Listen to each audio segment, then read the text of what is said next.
अस्सलाम वालेकुम। उम्मीद है आप सब लोग खैरियत से होंगे। आज हम आए हैं यहाँ पे, ये कराची की स्टाइल में ये इन्होंने नाम रखा हुआ है कराची तवा आइसक्रीम।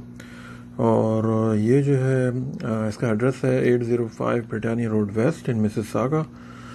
छोटा सा एक मॉल है, वहाँ पे ये शॉप है कराची तवा आइसक्रीम के नाम से। और यहाँ पे ये है कि वैसे तो सर्दी है, लेकिन लोग जो है विंटर में भी इस टाइप की चीज़ें वगैरह यहाँ पे खाते हैं। और ये इनका रेट लिस्ट वगैरह लगी हुई है। और इनकी स्पेशल ये है कि ये तवा स्टाइल के ऊपर ये आइसक्रीम बनाते हैं। जो प्लेटफॉर्म होता है और जो कटाकट टाइप के टूल्स होते हैं उसके हिसाब से, जैसे कि ये यहाँ पे अभी ये बना रहे हैं ये प्लेटफॉर्म के ऊपर, और ये रोल करते हुए जा रहे हैं आइसक्रीम के ऊपर रोल्स जो हैं। तो ये काफ़ी अच्छा स्टाइल होता है, आप लोग इसको मतलब ट्राई करें आके यहाँ पे, जो लोग यहाँ पे रहते हैं। तो हमने जो ये फालूदा ऑर्डर किया है और हमारा फालूदा जो उसका वेट कर रहे हैं। तो वीडियो पसंद आए तो लाइक सब्सक्राइब करें। छोटी सी शॉर्ट वीडियो थी कराची तवा आइसक्रीम के मुतालिक। उम्मीद है कि आपको पसंद आएगा और प्लीज़ यहाँ विज़िट करें।